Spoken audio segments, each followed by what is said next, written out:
మరలా చిగురించబోతుంది. గొప్ప దినాలను చూడబోతున్నావు. నీ యేసుకు సమస్తము సాధ్యమే. గుడ్ మార్నింగ్ దేవుని ప్రియ కుమారుడు. గుడ్ మార్నింగ్ దేవుని ప్రియ కుమార్తె. Special good morning to you. దేవుడు మీ పట్ల పలికిన ప్రతి వాగ్దానమును 100% నెరవేర్చబోతున్నాడు.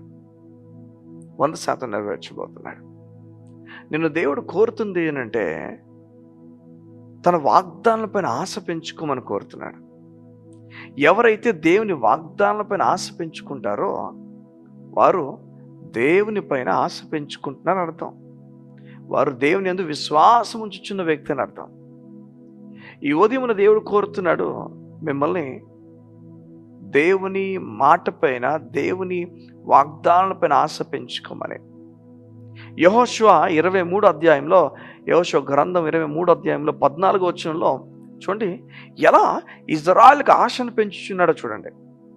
ఆశ ఎలా వాళ్ళు బిల్డ్ చేస్తున్నాడు చూడండి.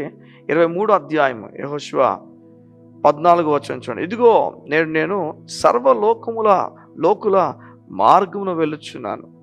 మీ దేవుడిని యెహోవా మీ విషయమై సెలవిచ్చిన మంచి మాటలన్నిటిలో ఒకటి అయినను తప్పియుండ లేదని మీరు అనుభవపూర్వకముగా ఎరుగుదురు.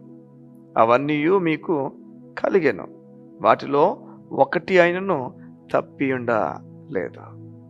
నువ్వు పాస్ట్ జరిగిన ఒక విషయాన్ని, గతంలో జరిగిన విషయాలన్నింటినీ కూడా మోషే దగ్గర నుంచి యెహోషువ ఇక ఆఖరిగా తను కాలాన్ని ముగిస్తున్న ఆ ముందు వరకు జరిగినవన్నిటిని కూడా జ్ఞాపకం చేసుకొని చెప్తున్నాడు.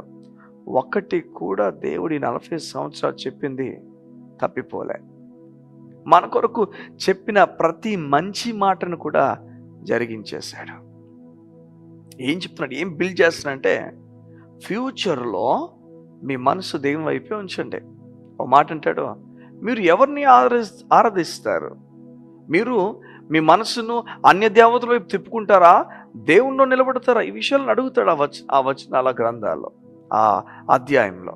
నేనైతే, నా కుటుంబం అయితే, నా కుటుంబము దేవుణ్ణి నమ్ముతాము, మీరు ఎవరు నమ్ముతారని చెప్పి ఒక శబ్దాన్ని, ఒక విషయాన్ని అందరికీ వివరించి చెప్తాడు.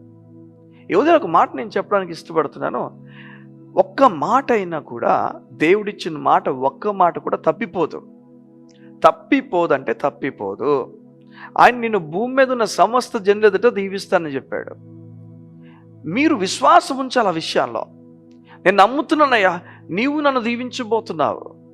పరిస్థితులు ఏవి కూడా అనుకూలించవు. ప్రతికూలమైన పరిస్థితులే మీకు ఎదురుపడతాయి. మీ సొంతోలే మీకు ప్రశ్న వేస్తారు, ఇది ఎలా జరుగుతుంది అనుకుంటున్నావు నువ్వు. నీ పొరుగు వాళ్ళు నీకు ప్రశ్న వేస్తారు, ఇది జరగదులే. నువ్వు అలా ఉంటే ఇంతే నీ బ్యాంక్ అకౌంట్లో ఉంటే, ఇంతే నీకు జరిగితే, ఇంతే అవుతుంటే ఎలా అవుతుంది? నమ్మశక్యంగా లేదు, అవ్వదు. నువ్వు చెప్పింది అబద్ధం అయిపోతుంది. కొన్నిసార్లు నువ్వు ముందే చెప్పేస్తున్నావు, జాగ్రత్త. ఎన్నెన్నో మాటలు మనం వింటాం. వాటి మధ్యలో నువ్వు నిలక్కడగా దేవుని వాగ్దానం నమ్ముతావా? చూడండి, ఫర్ ఎగ్జాంపుల్ నేను చెప్తాను. మీరు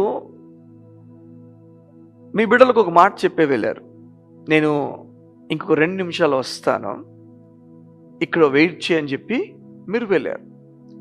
వారు అక్కడుండి వెయిట్ చేస్తున్నప్పుడు దాని అర్థం మీరు వస్తారన్న మాటకు వారు నమ్మకం ఉంచారు. ఆ మాట మీద నమ్మకం ఉంచారంటే ఆ మాట చెప్పిన వ్యక్తిని నమ్ముతున్నారు అని అర్థం.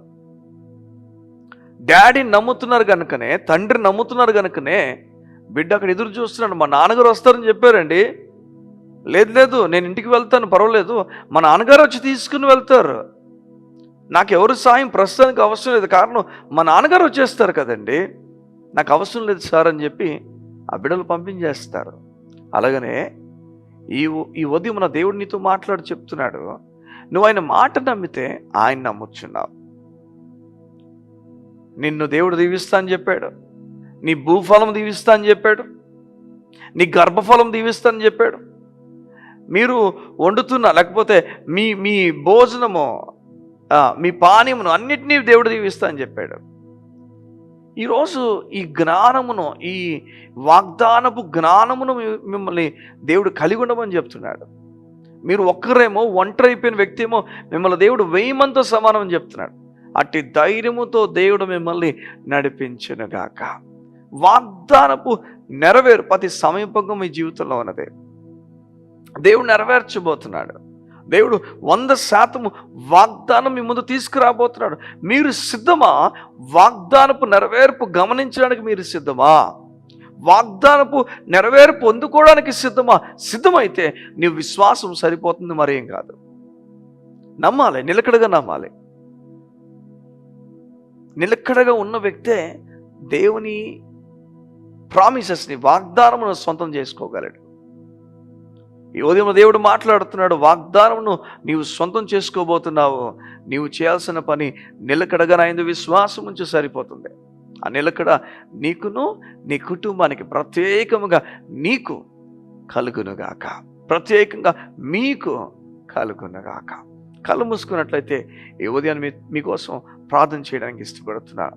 మా ప్రియ పరలోకపు తండ్రి, నీకు వందనాలు. ఎంతో సంతోషం, ఎంతో సమాధానము, ఎంతో గొప్ప సంగతి మీరు మా పట్ల చేసిన కార్యాలు బట్టి మీకు వందనాలు. నీవు చెప్పిన ఏ మాట అయినను తప్పిపోలేదని చెప్పి యెహోషువ ఇజ్రాయేలు ఎదుట ఒప్పుకుంటున్న విషయాలు బట్టి నీకు వందనాలు. అవునయ్యా, మేము కూడా ఒప్పుకుంటున్నాము. నీవు చెప్పిన ఏ మాట కూడా తప్పిపోదని. మా పట్ల జరుగుతున్న ప్రతి విషయాలు బట్టి నీకు వందనాలు. మేము ధైర్యం వహించి నమ్మడానికి ఇష్టపడుతున్నాము. మా నీతి బట్టి కాదు, నీ నీతి బట్టి అద్భుతమైన కార్యాలు మా పట్ల జరగబోతున్నందుకు మీకు వందనాలు. మా విధేయత కాదు, నీ విధేయత బట్టి జరగబోతున్నందుకు నీకు స్తోత్రాలు. నీ కృప ఆదరణ మాకు ఇచ్చి బలమైన కార్యాలు ఇచ్చి నడిపించబడుతుంది. యేసు నామమున ప్రార్థించుచున్నాము తండ్రి, ఆమేన్, ఆమేన్. దేవుని మాట మీద శ్రద్ధ కలిగి చూడమని దేవుడు కోరుతున్నాడు. ప్రామిసెస్, వాగ్దానములన్నీ కూడా దేవుడు నెరవేర్చబోతున్నాడు. ఆయన విశ్వాసం ఉంచుదాం. విశ్వాసముతో దేవుడిచ్చి వాగ్దానములను స్వతంత్రించుకుందాం. God bless you. See you tomorrow.